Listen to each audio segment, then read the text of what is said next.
And I can't help but think, you know, that ex-president, His Excellency Akuffo Addo, I mean, what does he go through knowing that all this painful loot happened under his watch? What does he go through?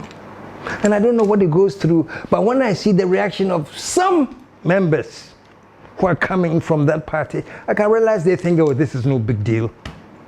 Yeah. That seems to be the approach. Where even some angles people hear that this is always an exaggeration. Nothing has been looted like that. Really? This country, and for whatever you think, I think that it is a stroke of divine intervention. That what has happened in the last 8 years didn't continue. No, because it would have just been an extension of the barbaric loot that Wuntumi is an undertaking in our rivers, in our lakes and the gold. It would have just been a continuity. It has gone on. See what happened? It would have continued. Whatever you are saying happened at National Service Secretariat with ghost names, no? Like by now, no, it is 30 more times the effect. It would have continued. Look at NLA. It would have just been continuity. If the 8 had been broken, it would have been a continuity of the barbaric loot, of the senseless, corrupt decadence that we experienced for 8 years.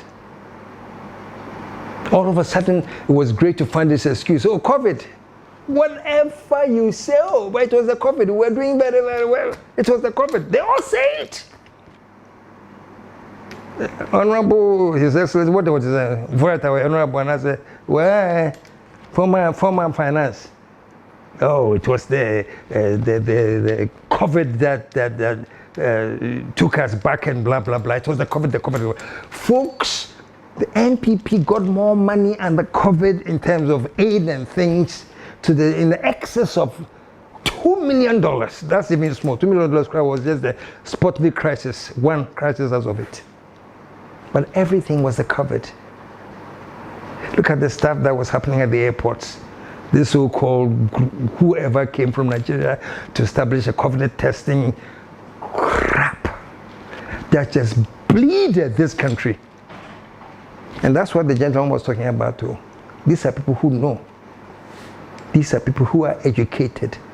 You know, when I look around, and I look around the cases in town that we have of people that have been charged with cases of corruption, it is not people from the village. It is us with degrees. The high-profile cases that are in contention in the courts of law, it is not for a villager from Lwingo. It is us that have tested the Manila paper. It is us that have known the figures. It is us that have read Aristotle. It is us that have studied psychology. It is us who have studied the principles of accounts.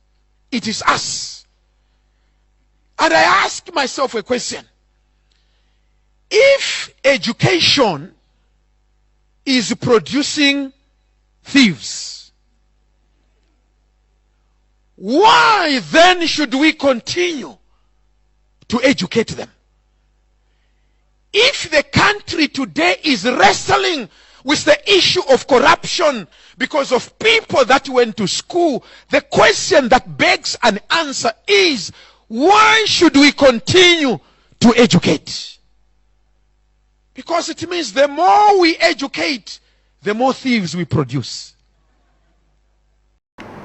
So I say here today, there's nothing more dangerous to society than the educated, corrupt ones who are greedy bastards.